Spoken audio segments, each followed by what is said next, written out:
हमारे साथ मंच पर बहुत ही पुराने नेता और ज़मीन से जुड़े हुए लगातार गरीबों के लिए शोषित वंचित और तमाम वो लोग जिन्हें अभी भी न्याय नहीं मिला है, उनकी लड़ाई लड़ने वाले। और अखिलेश यादव को आप सुन रहे हैं, स्वामी प्रसाद मौर्य के साथ आज मंच पर वो भी मौजूद हैं, कुछ कह रहे हैं, आइए सुनते हैं।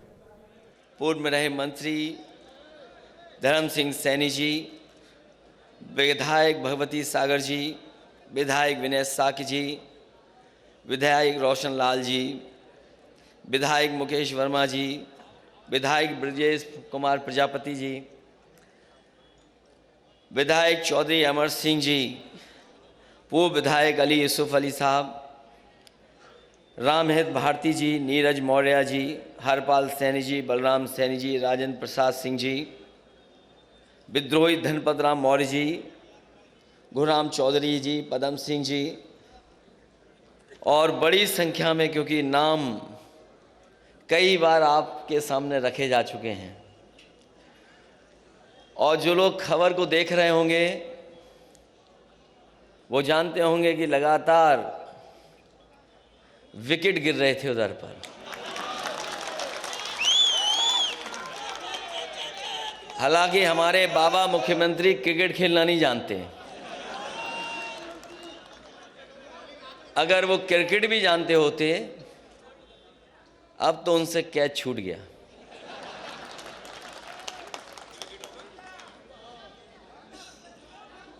इसलिए मैं सबसे पहले आदरणीय स्वामी प्रसाद मौर्य जी का बहुत बहुत धन्यवाद दूंगा। जैसा कि उन्होंने अपनी बात में कहा कि जिस तरफ वो चल देते हैं सरकार उन्हीं की बन जाती है, और इस बार भी पहले की तरह अकेले नहीं चले हैं, बड़ी संख्या में अपने साथ लोगों को लेकर के आए हैं। ये जो लोग गिनती गिन रहे थे, कभी 80 कभी 20 और कहते थे 3/4 सीटें जीत करके आ रहे हैं। अभी कुछ दिन पहले हम लोगों ने कहा था कि मुख्यमंत्री जी कोई रटने वाला अध्यापक लगा लो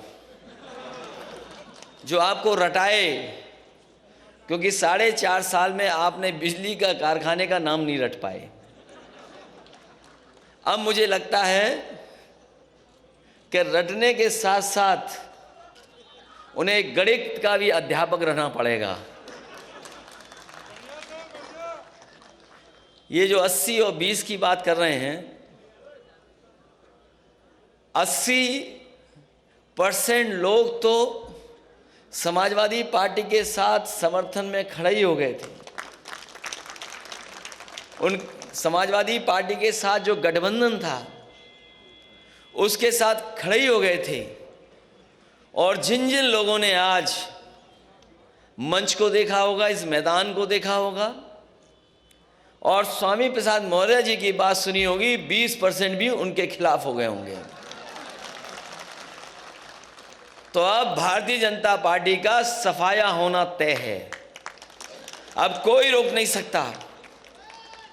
और जो लोग 3/4 की बात कर रहे थे, सच्चाई है कि वो 3 और 4 सीट की बात कर रहे हैं।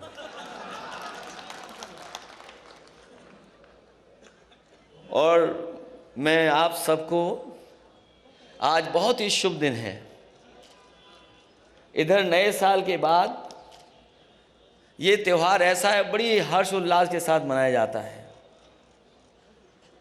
और हमें लगता है सरकार के लोगों को पहले ही पता लग गया था कि यहाँ पर स्वामी प्रसाद मौर्य जी के साथ, धर्मपाल सैनी जी के साथ, धर्म सिंह सैनी जी के साथ बड़ी संख्या में लोग आ रहे होंगे। हमारे मुख्यमंत्री पहले ही गोरखपुर चले गए, हालांकि उनकी किसी ने टिकट बुक कर रखी है। वो 11 तारीख की टिकट थी, लेकिन आप लोगों के आ जाने से आज ही वो गोरखपुर चले गए। और जरूरी है इन्हें वापस भेजना, इसलिए जरूरी है इन्हें वापस भेजना कि अगर पीछे मुड़ के देखें हम तो उत्तर प्रदेश को इन्होंने बर्बाद कर दिया है। आज भारतीय जनता पार्टी के पास कोई ठोस उपलब्धि नहीं है। ये वही भारतीय जनता पार्टी के लोग हैं जिन्होंने किसानों को भरोसा दिलाया था कि सरकार आ जाएगी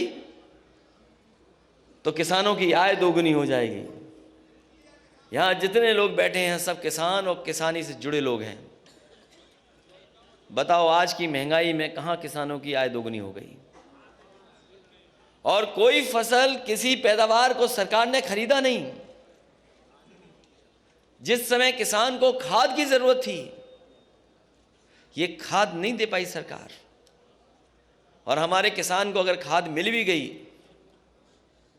तो उन्होंने जब बोरी देखा होगा तो 5 किलो की चोरी हो गई उसमें से। ये भारतीय जनता पार्टी के वो लोग हैं जिन्होंने डीजल पेट्रोल महंगा कर दिया। आज पेट्रोल 100 से पार है। और जिस कंपनी का पेट्रोल डीजल है, इनके गलत फैसलों की वजह से 600% मुनाफा कमा रहे हैं। पिछले अगर महीनों का आकलन करें तो 600% मुनाफा कमा रहे हैं। और ये गरीबों की जेब को काट करके अमीरों की तिजोरी भरने का काम कोई कर रहा है तो वो भारतीय जनता पार्टी के लोग हैं। जहां कई मौके हम लोगों ने देखे हैं, बहुत सी बातें अभी कही जा चुकी हैं, लेकिन हम ये कह सकते हैं कि जो गिनती हम लोगों ने बताई थी, मंच पे बैठे हुए लोग और यहाँ पर आए हुए सभी हमारे साथी और जो लोग समाजवादी रास्ते पर हैं और अंबेडकरवादी लोग हैं, ये दोनों लोग मिलकर के हो सकता है आक्रोश का साथ ले लेंगे तो हो सकता है 400 सीटें भी ये गठबंधन जीत जाए। क्योंकि जनता बैठी है बदलाव के लिए, बैठी है जनता बदलाव के लिए बैठी है। जनता परिवर्तन चाहती है। यही नौजवान यहां पर आए अपने हक और सम्मान मांगने। एक एक नौजवान को लाठी मारी गई, अपमानित हुए और न जाने कितने लोगों को मुकदमे से डराया गया। ये भारतीय जनता पार्टी जो ठोकर राज चला रही, जो मुकदमों से डरा रही है, जैसे ही स्वामी प्रसाद मौर्य जी हमारे साथ आए, पता नहीं किस जमाने का वारंट इशू कर दिया, किस जमाने का वारंट इशू। और दूसरे हमारे गठबंधन के अपना दल के, उनका जब से साथ मिला है, लगातार उनकी जांच हो रही है, लगातार उन्हें परेशान किया जा रहा है, कब्जा किया जा रहा है। और कौन भूल जाएगा डिजिटल इंडिया की गड़बड़ी। छापा मारना था किसी और के यहां, छापा मार लिया अपने यहां। इसलिए अब तो चुनाव आ गया है। इसी दिन का तो इंतजार कर रहे थे हम लोग कि चुनाव कब आएगा। अब साइकिल का हैंडल भी ठीक है और दोनों पहिए भी ठीक हैं अब। और पैडल चलाने वाले देखो कितने हमारे नौजवान साथी दिखाई दे रहे हैं। अब कोई नहीं रोक सकता रफ्तार को। जब समाजवादी और अंबेडकरवादी साथ आ गए तो कोई नहीं रोक सकता। कई मौकों पर गुमराह किया गया, कई मौकों पर नफरत फैलाई गई और कभी कभी आरोप लगाने का काम हुआ। ये लेटरल जो गिनती है, लेटरल जो एंट्री है, उस पर भारतीय जनता पार्टी नहीं बात करती।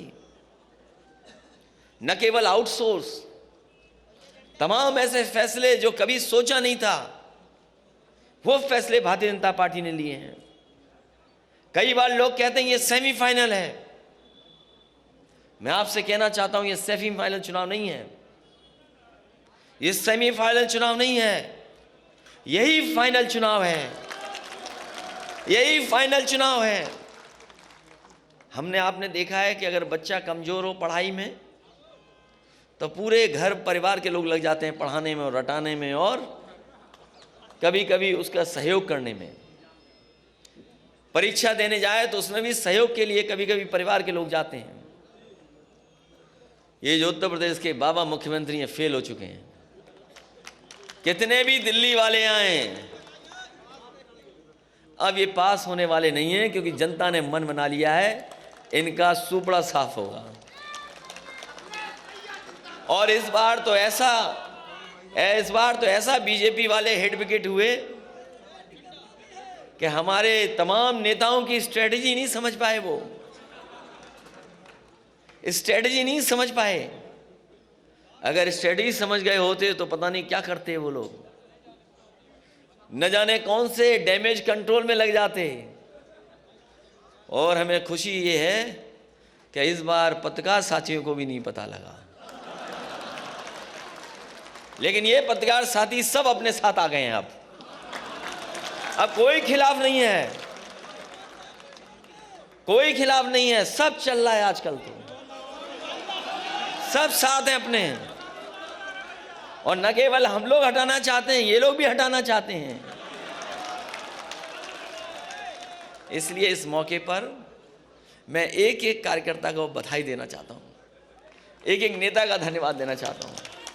यहाँ बहुत सारे लोग हैं जो कई दिनों से मैं देख रहा हूं, और मैं जानता हूं कि बहुत संख्या में लोग हैं, लेकिन मैं ये भी जानता हूं कि ये वो लोग हैं जो जब जाएंगे अपने गांव और अपने मोहल्ले में तो साइकिल को नहीं भूलेंगे और साइकिल की रफ्तार को बढ़ाने का काम करेंगे। ऐसा किसी ने सोचा नहीं था कि चुनाव ऐसा भी होगा। किसी ने सोचा नहीं था कि चुनाव ऐसा भी होगा। ये जो वर्चुअल नाम आ गया कि वर्चुअल रैली होंगी, डिजिटल प्लेटफॉर्म से हम लोग अपनी बात कहेंगे, ये सही है कि वर्चुअल और डिजिटल में भी हम लोग जानते हैं चीज़ें, लेकिन जो ताकत हमारे कार्यकर्ताओं में फिजिकल है उसका कोई मुकाबला नहीं कर सकता। ये वर्चुअल और डिजिटल चलेंगे तो हम समाजवादी लोग डिजिटल, वर्चुअल और फिजिकल भी चलेंगे, घर घर गांव गांव जाएंगे, क्योंकि ऐसा चुनाव नहीं देखा किसी ने। कोई सोच सकता था कि पाबंदी लग जाएगी? बताओ, कोई सोचा था कि पाबंदी लग जाएगी? हम लोग इलेक्शन कमीशन के जो जो नियम है उनका पालन करेंगे, जो जो गाइडलाइंस है उनका पालन करेंगे, लेकिन इस भारतीय जनता पार्टी का हम लोग मौके पर फिजिकल मुकाबला करेंगे। यही ताकत है। इसलिए मैं कहता हूं ये चुनाव फाइनल है। किसी ने नहीं सोचा था क्या हो जाएगा कल, किसी ने नहीं सोचा था कि छापा पड़ेगा, किसी ने नहीं सोचा था कि मौर्य जी अपनी पूरी टीम के साथ आ जाएंगे। इन्होंने मनोबल बढ़ाने का काम किया, उत्साह बढ़ाने का काम किया है। और ये गिनती में बड़ी संख्या में लोग हैं। अभी तक तो स्टूल मिलता था किसी को, वो स्टूल वाले का क्या होगा? अब मुझे तो पता नहीं स्टूल वाले का क्या होगा। इसलिए जो 11 तारीख को जाना था जिन्हें, वो आज ही चले गए मौर्य जी के डर से। मैं एक एक विधायक, एक एक पूर्व विधायक, एक एक मंत्री का धन्यवाद देता हूं, बधाई देता हूं। कई मौक़ों पर मैं मिला भी हूं। आए हुए कार्यकर्ताओं का भी बहुत स्वागत करता हूं। आज समाजवादी पार्टी के कार्यालय में आए बड़ी संख्या में समाजवादी नेता कार्यकर्ता हमें दिखाई दे रहे हैं, हम उनका भी धन्यवाद देते हैं। जहां मकर संक्रांति की मैं शुभकामनाएं देता हूं, बधाई देता हूं, वही एक दुखद घटना घटी है। एक बहुत ही वरिष्ठ पत्रकार और एक बहुत ही सुलझे पत्रकार, एक बहुत ही वरिष्ठ पत्रकार और एक बहुत सुलझे हुए पत्रकार, वो आज हमारे बीच में नहीं है। जब कभी भी वो अपनी बात को रखते थे या घटना के बारे में जानकारी देते थे, शायद ही देश में कम ऐसे पत्रकार होंगे जो इतने सलीके के साथ बातें रखते थे। जहां उन्हें उर्दू के बारे में जानकारी थी, हिंदी में भी वो जानकार थे, और किस शेर को किन परिस्थितियों में किस समय पर कहा जाए, शायद वो हुनर ऐसे ही पत्रकार के साथ था। आज कमाल खान हमारे बीच नहीं है, हमें दुख है इस बात का। एक बहुत अच्छे पत्रकार थे जिन्हें हमने अचानक खो दिया। हम सब उनके परिवार के साथ इस दुख की घड़ी में हैं और भगवान से प्रार्थना करते हैं कि इस दुख को सहने की शक्ति पूरे परिवार को, उनके सहयोगी साथियों को दे। आप सबका बहुत बहुत धन्यवाद और हमारे आए हुए सभी नेताओं का बहुत बहुत स्वागत करता हूं और मैं भरोसा दिलाता हूं कि सभी लोगों का सम्मान, राजनीतिक सम्मान, और जब सरकार बनेगी उसमें साथ रख करके सम्मान देने का काम करेंगे।